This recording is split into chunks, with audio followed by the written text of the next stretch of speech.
साथियों, क्या एफआईआर दर्ज कराने के लिए फीस देनी पड़ती है? क्या आप पुलिस थाने में जाते हैं कोई भी एप्लीकेशन लेकर के, आपके साथ कोई घटनाक्रम हुआ है, कोई मारपीट, कोई फ्रॉड, जान से मारने की धमकी, ये वो कोई भी क्रिमिनल एक्ट हुआ है आपके साथ, तो क्या फीस देनी पड़ती है पुलिस थाने में एफआईआर दर्ज कराने के लिए? तो साथियों नमस्कार, मेरा नाम दीपक कुलड़िया है। मैं पेशे से एडवोकेट हूँ और मैं प्रैक्टिस करता हूँ भादरा सेशन कोर्ट में। साथियों, मैं आपको बताना चाहता हूं कि अगर आपके साथ कोई भी घटनाक्रम हुआ है, सबसे पहले आप उसकी एक एप्लीकेशन लिखेंगे। एप्लीकेशन लिखने के बाद आप पुलिस थाने में जाएंगे। पुलिस थाने में जाने के बाद आप वो भारसाधक अधिकारी को अपनी एप्लीकेशन देंगे और तमाम घटनाक्रम बताएंगे। अगर आपके पास एप्लीकेशन है तो आप उनको दे दीजिए। पुलिस वाला अगर कोई पूछता है तो आप उससे कोऑपरेट करिए। आप पुलिस को सबसे पहले कहने का मतलब ये है कि आप पुलिस के साथ कोऑपरेट करिए। लेकिन जब पुलिस आपका कोऑपरेट ना करे तो आप पुलिस के ऊपर भी कार्रवाई करें, क्योंकि आपका अधिकार है, डेमोक्रेटिक राइट है। संविधान में ये प्रोविजन है कि पुलिस आपकी रक्षा करने के लिए, पुलिस का जो है वो ड्यूटी है पुलिस की। आप एप्लीकेशन देंगे। अगर आपको एप्लीकेशन लिखनी नहीं आती है तो कॉन्स्टिट्यूशन में है, ये है, बीएनएस में है कि आप बोल करके एप्लीकेशन बता सकते हैं कि मेरे साथ सर ये घटनाक्रम हुआ है। उसके बाद में पुलिस एक्शन लेती है। एक्शन नहीं लेती है तो कोई बात नहीं, आपको घबराने की जरूरत नहीं है। आप उस एप्लीकेशन की एक कॉपी और रखें। वो एप्लीकेशन आप उच्च अधिकारियों को देंगे। पुलिस के उच्च अधिकारी यानी कि डिप्टी साहब या फिर एसपी साहब को वो एप्लीकेशन देंगे। अगर एसपी साहब भी आपकी बात पर कोई गौर नहीं फरमाते हैं तो आप वकील साहब के पास जाएंगे। वकील साहब आपकी पूरी घटना का आपसे विवरण पूछेंगे, उसके हिसाब से मसौदा तैयार करेंगे। उसे इस्तगासा बोलते हैं। इस्तगासा तैयार करने के बाद आपका वकालतनामा पर साइन करवाएंगे। तमाम घटनाक्रम आपसे पूछेंगे। अगर आपके पास कोई एविडेंस भी है, कलेक्ट किए हैं आपने, तो कोई बात नहीं, आप एविडेंस को रखिए अपने साथ, वकील साहब को दीजिए। वकील साहब उसके आधार के ऊपर आपकी एफआईआर दर्ज करवाने के लिए भरकम प्रयास करेंगे।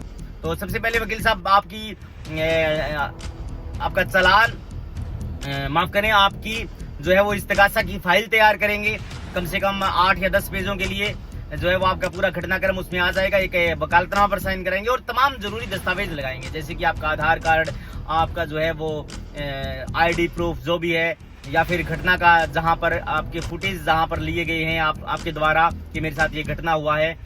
उसके बाद वकील साहब आपको खड़ा करके कोर्ट के अंदर खुद पैरवी करेंगे, क्योंकि वकील साहब कानूनी भाषा के बेहतर जानकार हैं। इसलिए वकील साहब अपनी भाषा में जज साहब के सामने बात रखेंगे, क्योंकि आप अगर बात रखेंगे तो वो बात आप फीलिंग से ले जाते हैं, यानी कि आप सेंसिटिव हो जाते हैं। और कोर्ट और संविधान, कॉन्स्टिट्यूशन, देश जो है वो फीलिंग से नहीं चलता है, वो संविधान से चलता है, फैक्ट से चलता है। तो वकील साहब पूरी घटना बताएंगे। मजिस्ट्रेट साहब आपसे बातें पूछेंगे, वो आप बता दीजिएगा। उसके बाद मजिस्ट्रेट साहब को ये लगेगा कि ये बात जेन्युइन है, ये व्यक्ति वास्तव में जो है वो विक्टिम है, इसके साथ एक्चुअल में घटना हुई है, तो मजिस्ट्रेट साहब आपकी एफआईआर दर्ज कराने के लिए वो रीडर साहब को बोल देंगे कि आदेश कर दीजिए इसमें 175(3) का, ये घटना जेन्युइन है।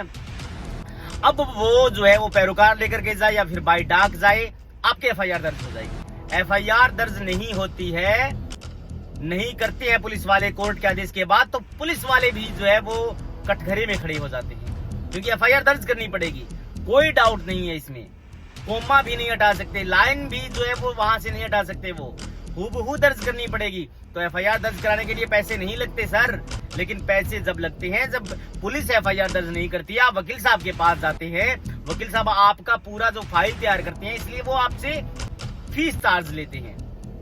उस मुकदमे की पैरवी करने की उनकी जो फीस होती है वो लेते हैं। बिल्कुल, ये काम है उनका, ये ड्यूटी है, वो फीस लेंगे तभी आपका काम करेंगे।